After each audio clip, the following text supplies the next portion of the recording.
കേരളത്തിൽ ബി.ജെ.പിയെ ക്രൈസ്തവ സമൂഹത്തിൽ നിന്ന് അകറ്റി നിർത്തുക, അല്ലെങ്കിൽ ക്രൈസ്തവർക്കെതിരാണ് ബി.ജെ.പി, ന്യൂനപക്ഷങ്ങൾക്കെതിരാണ് ബി.ജെ.പി എന്ന് വരുത്തി തീർക്കുക. അതിനുവേണ്ടി ഈ അവസരത്തെ നന്നായി ഉപയോഗിക്കുകയാണ്. അതിനുവേണ്ടിയുള്ള സൗണ്ട് ബൈറ്റ്സ് ഒക്കെ ആവശ്യത്തിലധികം ജോൺ ബ്രിട്ടാസ് നൽകുന്നുമുണ്ട്. ആ സൗണ്ട് ബൈറ്റ്സ് ഒക്കെ വളരെ കൂടുതലായി ഇങ്ങനെ നൽകിക്കൊണ്ടേയിരിക്കുകയാണ്. ഇവിടെ Thalassery archbishop Mar Joseph പാംപ്ലാനിയുടെ സൗണ്ട് ബൈറ്റിൽ നിന്ന് എന്താണ് വന്നത്? തെറ്റിനെ തെറ്റെന്ന് തന്നെ വിളിക്കും. എന്നാൽ ഏതെങ്കിലും രാഷ്ട്രീയ ലക്ഷ്യത്തോടെ ഒരു പാർട്ടിയെ നിരന്തരമായി ആക്രമിച്ചുകൊണ്ടിരിക്കുക എന്ന നിലപാടിൽ അത് അങ്ങനെ ചെയ്തുകൊണ്ടിരിക്കുന്ന ചിലർക്കൊക്കെയുള്ള ഒരു മറുപടിയായിട്ട് പാംപ്ലാനി പിതാവ് പറഞ്ഞതാണ്. അതുകൂടി അങ്ങ് കേൾക്കണം. ജാമ്യത്തിന് വേണ്ടി നടത്തിയ പ്രതിഷേധങ്ങളാണ് നമ്മൾ തെരുവിൽ കണ്ടത്. അത് തൃശൂർ അതിരൂപതയായാലും എറണാകുളം അങ്കമാലി അതിരൂപതയായാലും തിരുവനന്തപുരത്ത് വിവിധ സഭാ നേതൃത്വങ്ങൾ ചേർന്നായാലും കന്യാസ്ത്രീകളെ തുറുങ്കിലടച്ചതിന് എതിരെയാണ് പ്രതിഷേധം നടന്നത്. ആ തുറുങ്കിലടച്ചതിനെതിരെ തന്നെയാണ് കേരളത്തിലെ ബി.ജെ.പി നേതൃത്വം നിന്നത്. അതുകൊണ്ടാണ് അവർക്കത് ഛത്തീസ്ഗഡ് നേതൃത്വത്തെ കേന്ദ്ര നേതൃത്വം വഴി ബന്ധപ്പെട്ട് അത് അറിയിക്കുകയും ഈ ജാമ്യത്തിലേക്ക് എത്തിക്കുന്നതിനായി പ്രവർത്തനം നടത്തുകയും ചെയ്യേണ്ടി വന്നത്.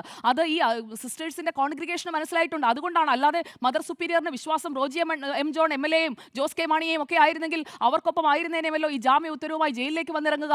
എന്തുകൊണ്ടാണ് രാജീവ് ചന്ദ്രശേഖർ പിടിച്ചു കയറ്റി കൊണ്ടുവന്നതല്ല, സന്തോഷത്തോടു കൂടിയാണ് പോകുന്നത്. മാത്രമല്ല ബി.ജെ.പി കേരളത്തിന്റെയും രാജീവ് ചന്ദ്രശേഖരന്റെ ഒക്കെ പേജിൽ പോയി നോക്കിയാൽ കാണാം, ആ മഠത്തിനകത്ത് അവരെല്ലാവരും സന്തോഷത്തോടെ നിൽക്കുന്ന ഒരു ചിത്രം കൂടി പങ്കുവച്ചിട്ടുണ്ട്. അത് കന്യാസ്ത്രീകളെ ആരെയും കെട്ടിയിട്ട് നിർത്തിയെടുത്ത ചിത്രമൊന്നുമല്ല.